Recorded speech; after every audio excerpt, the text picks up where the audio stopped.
All right, welcome to Jazzy Tuesday. I'm just putting on my shoes, getting ready to do a little bit of dancing. And whether you're getting ready to dance or just hang out for the evening, welcome to Tuesday.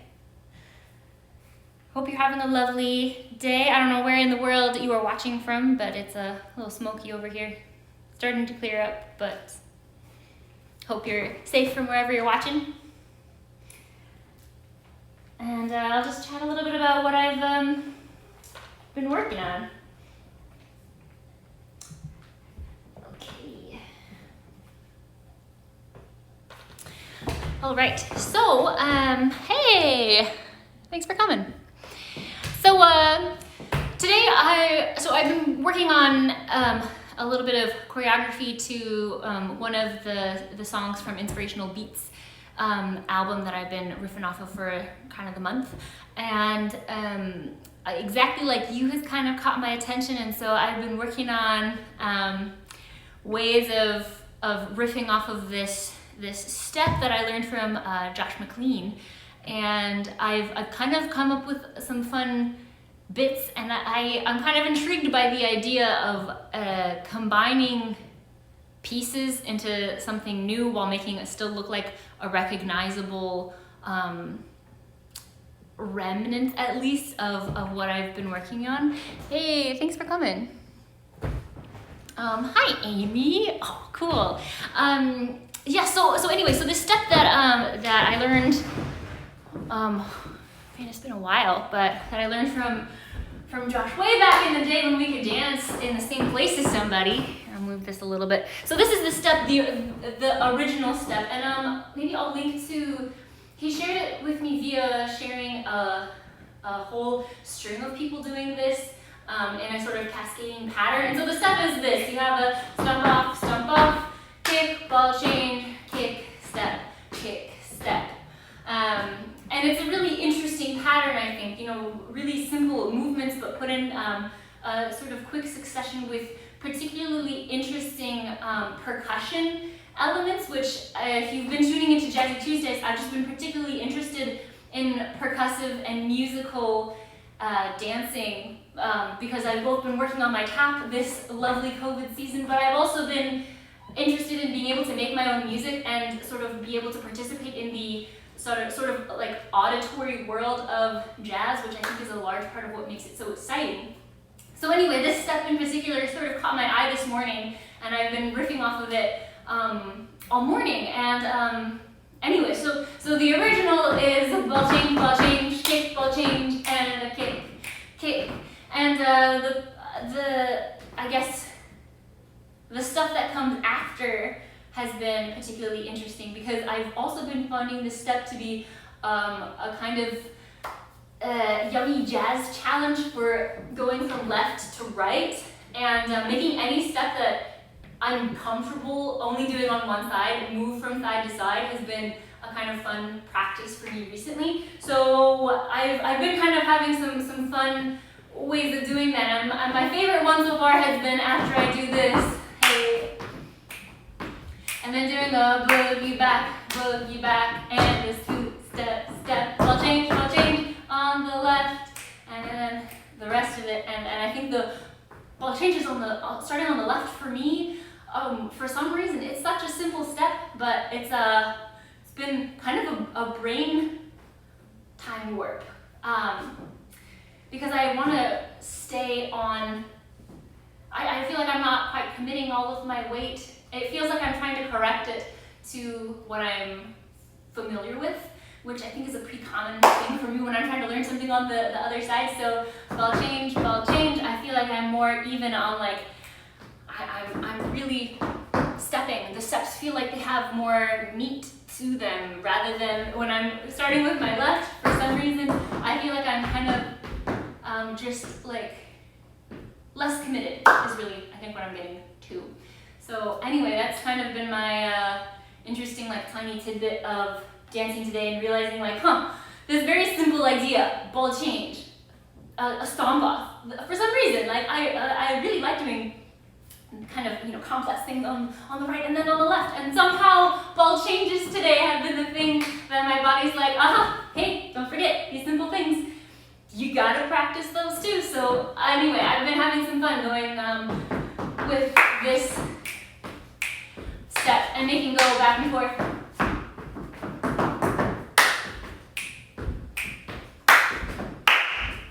Oh yeah, that's what I like to do. Anyway, I have a couple of different patterns that I've been coming up with today. And the left side, I don't know, my left side's a little slow today, but I think that needs some extra attention, right? Practicing things that I'm good at is not exactly the point of practice. So hey y'all, thanks for coming. Okay, so, oh hey Chris, oh good to see you. So I think I'm gonna put on that song that I was originally grooving out to and riffing off of these ideas.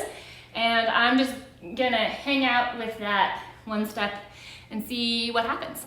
So, and that song again was Exactly Like You by the Inspirational Beats. B-E-E-T-S, of course. Okay, I did a tiny sound check, but I'm not sure this might be too loud. Oh, we're good. A little fast.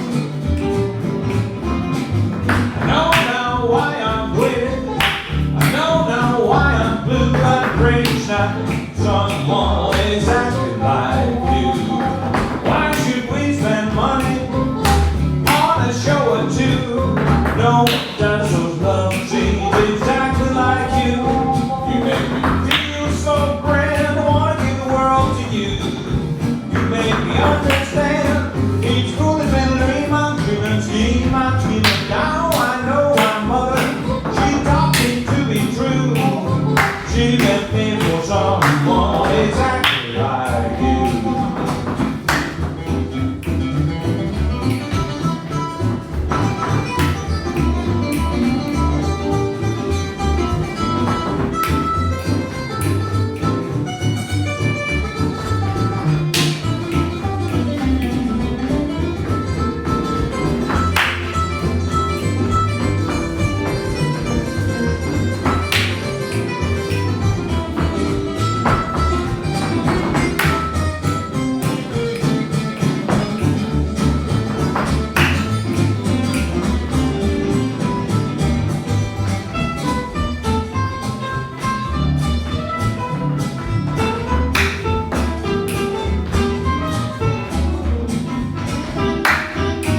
enjoying the step itself a little bit more instead of getting lost a little. I felt like I was getting lost a little and like, la la la, maybe you'll go to the other side. Oh shit, whatever. Anyway, worrying about starting the step on time because it starts on and 8, which is earlier than a lot of steps. So I think this step has a lot of potential for feeling like a train that's going a little bit too fast or a bus that I didn't quite catch, which is interesting. I think that says a lot about what, not only do I autocorrect to the right side, but I also autocorrect to certain beats being okay to start on, which I think is just a whole other thing to practice. But I mean, this is a good way to practice it, is getting used to starting things both on the ands and the e's and uhs right in between the beats, but also knowing that like there's more beats than just 8 and 1, or 4 and 1, depending on how you want to count out a measure. So anyway, that's an interesting idea. I think I might want to try this to a slower song so that I can ease that feeling of trying to catch a bus that I'm a little late for. I think that might help a little bit. But I want to play around with that idea that I think I was starting to sort of get to at the end of turning, especially kind of doing pivot turns or jumping, like pivots or jumps. I think that's kind of a cool idea because both of those are not that many steps. And for the most part, I was doing like step math where I was thinking like, how many steps do I need to take to get to the foot that I intend to be on? And I think that's fine, and probably a good skill to practice, but just turning and maybe just landing with 2 feet down on the ground. I did that a few times and I kind of found that to be an interesting idea. So I think I might take a slower song and try out that idea. I think that's going to be the plan, but I really liked the jumping. I thought that was interesting,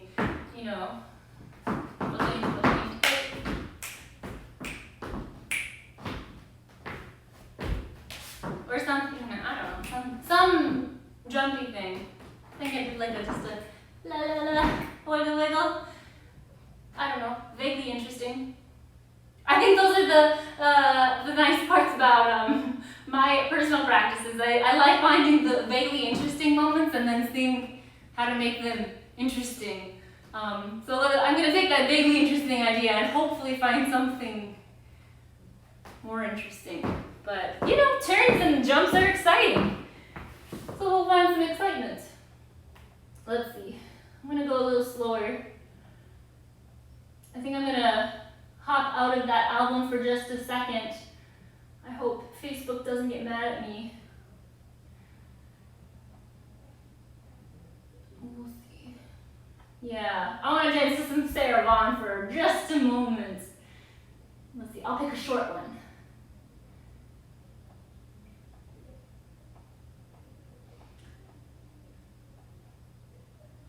Here we go.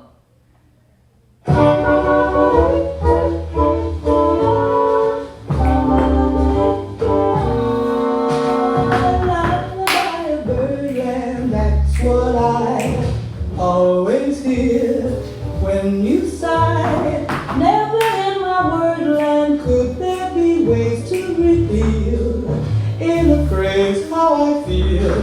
Have you ever heard two turtle doves bill and coo when they love? That's the kind of magic music we make with our lips when we kiss. And there's a weeping old willow, he really knows how to cry. That's how I cry on my pillow. If you should tell me farewell and goodbye, lullaby a bird and whisper low. Kiss me sweet and we'll go fly high in birdland, high in the sky up above. All because we're in love.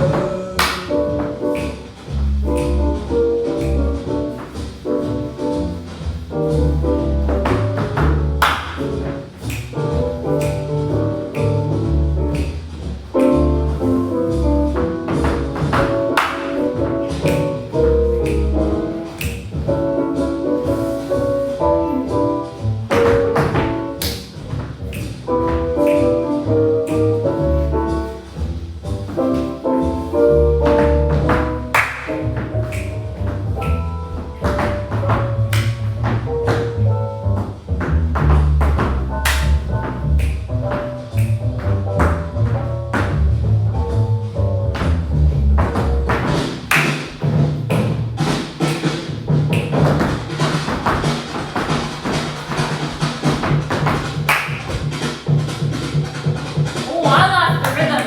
Woo-hoo, where'd it go?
Okay.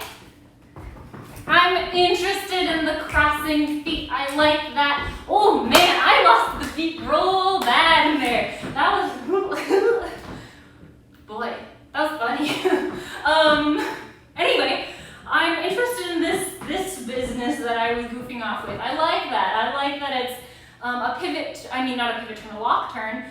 I think that's a good way to always have choice over your feet because you have weight on both of them. And I know generally, like if I'm taking a class, I'm often telling people like, hey, choose a foot to end on and then you don't have to make a choice. But in this case, I want to be able to make a choice. So I don't mind, or rather I'm seeking that feeling. So I think that was like ball change, kick, cross, all around. And I kind of like the setting it up. Cross, around, ball change. Hey.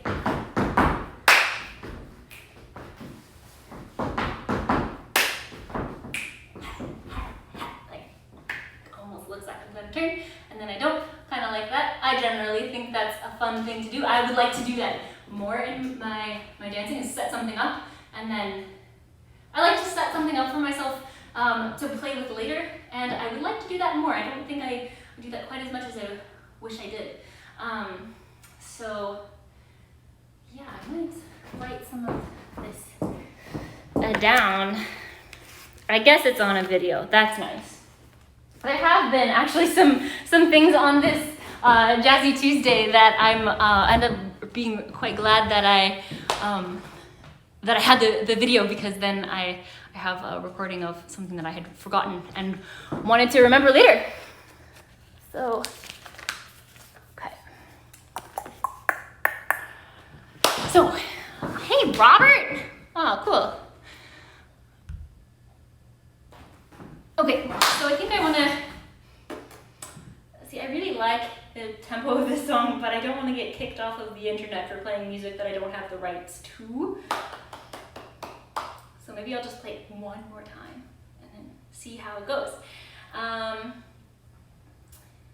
Yeah, I want to play more with this idea, or giving myself the option of being on both feet. Being on both feet and establishing that as like the purposeful end to this step. And I guess, I mean, really,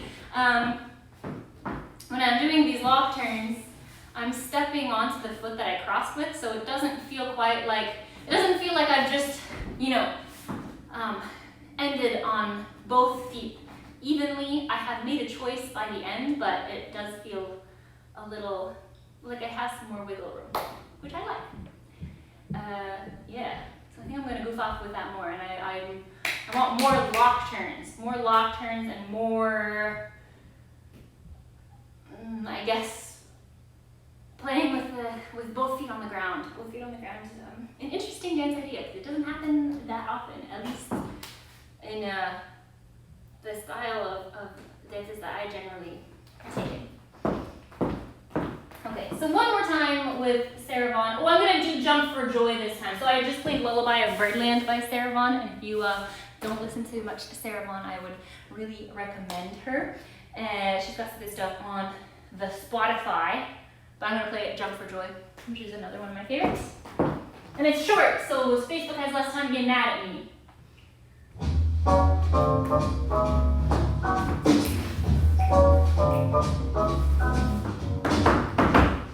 Very well, never garden while it's out of style. A honey child, a jump for joy. Don't you grieve, little Eve, all the hounds I do believe have been killed. The ancient thrill, a jump for joy.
Not noticeable and certainly not that audible.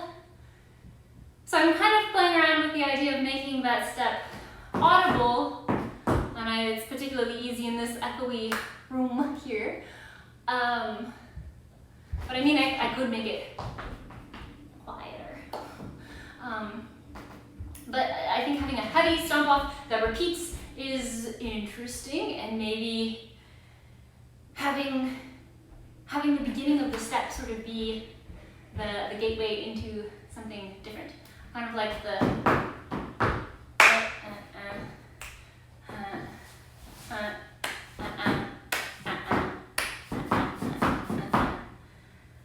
Oh, that was interesting.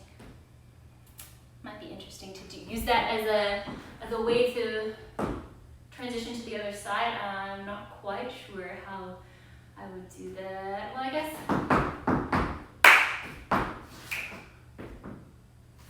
Wait.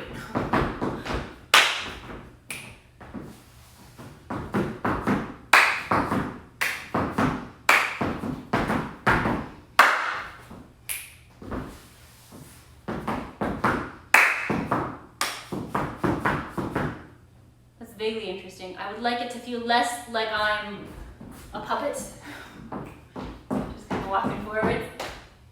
But in terms of rhythm, again, a vaguely interesting idea. Also, something here.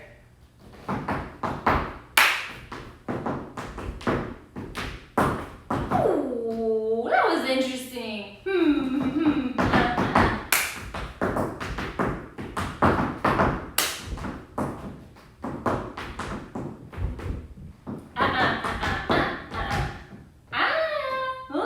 Interesting. Okay. Shoot.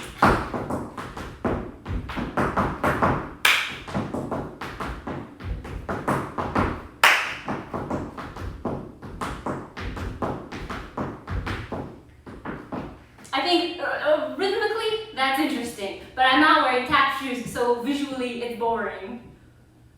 But maybe if it's more like that. That's really fast.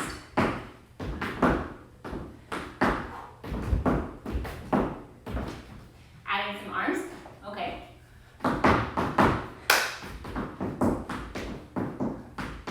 Oh.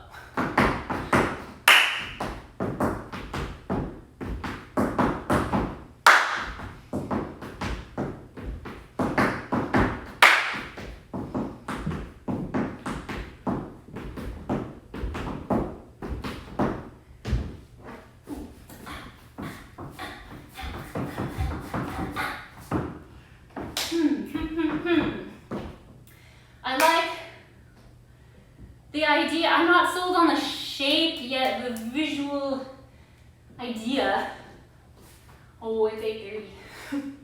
This went by a bit fast today. Okay, I think I'm gonna dance one more song, play with lock turns, and play with percussion. And I would like some visuals to go with my percussion. I think sometimes, you know, I was taking a dance class with, I was down for a moment. I was taking a dance class, except for, I was taking a dance class with Nathan Bew one time, and he's really good at being very honest, which is very appreciated. But I just particularly liked the way that he phrased something. Oh, hey, bye Chris, thanks for coming. You're probably already gone. Anyway, hey Miranda. And oh man, people came, that's cool. Thanks for coming, everybody. Anyway, sorry, I'm getting distracted by waving at people on Instagram. At this class, Honesty from Nathan Bew. Yes, good times. And he said that I was something along the lines of like, I'm trying to be too clever, which was definitely true. And I think there are moments at which cleverness is cool, and I like it. And I like watching it. I like doing things that I'm like, clever rhythms, clever shapes, but often I'm not sure that those necessarily happen at the same time. So I don't know, that's an idea that I haven't thought about yet. So I think that's another thing to write down later, is marrying the ideas of cleverness, rhythm and visuals, I guess, because I think doing rhythms that are simple and making those visually interesting, that feels like a skill that I'm getting a handle on. But doing more complex rhythms and complex or rhythms that I'm not comfortable with yet, which mostly means something that's not necessarily super familiar, I think that doesn't feel as good yet, which I would like to work on. So I guess I'm gonna dance one more song, play with these ideas, and I think this might be a little bit of a theme for future practices that I'm gonna work on, is working on rhythm and making it visually interesting regardless of the complexity. Because even if it's simple, it's still interesting. Yeah.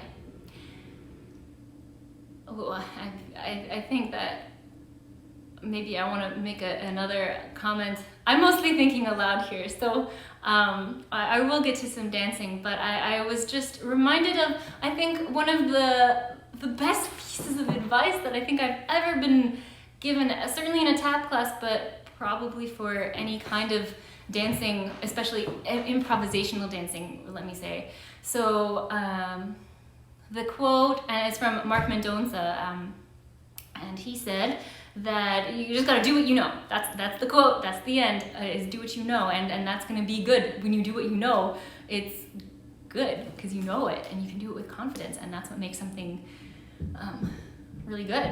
And so in improvising, you don't have to be that clever. And I think that was maybe what Nathan was saying, was that I was trying to be clever and also overextending my ability, which was where the gap was, that I had ideas that did not match my ability, and that's where the problem is. And that's I think kind of nice, like that gives me things to work on, bridging that gap, but also I really want to do what I know and be comfortable with what I know. And that I think that's kind of a big old thing, is knowing what you know and knowing what you're working on. I think that's kind of its own pile, but doing what I know, which includes all the simple things, and I guess letting the simple things be good, letting the simple things be interesting, and letting the simple things be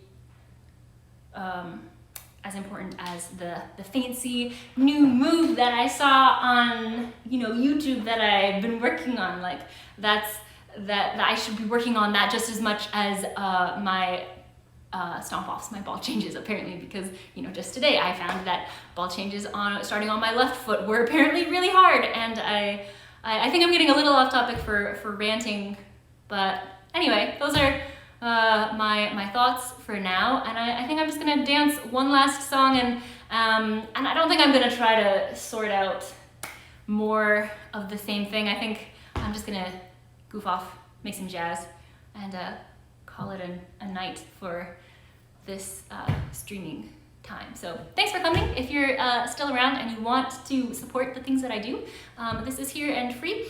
And if you are interested in supporting the things that I do with your money, I have a Patreon, and you can subscribe to different amounts of other dance content. I make monthly versions of 4 different things, which means that you can have 1 to 4 things in your inbox per month. And it's anything from like goofy dance videos to choreography and classes and podcasts. Those are the 4 things that I do, and not in the right order, but that's fine. And tomorrow is choreography day, so if you would like to see where some of these ideas came from and where they got put into a piece that you can learn with a video help and notes help, then you can sign up for all of that on Patreon, and you can find me just by my name, Bailey McCulley. Super easy.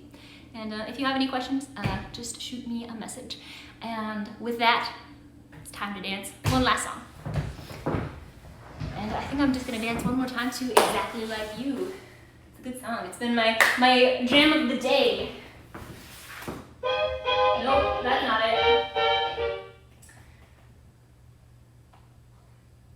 Nope, that's not it. There we go. 3 times the charm.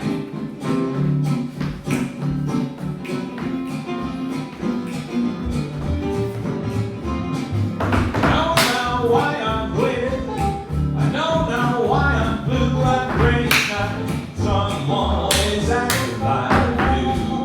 Why should we spend money on a show or 2? No one does those love scenes exactly like you. You make me feel so grand, I wanna give the world to you. You make me understand each foolish little dream I'm dreaming, scheme I'm dreaming. Now I know I'm mother. She taught me to be true. She meant me for someone exactly like you.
day for thinky jazz.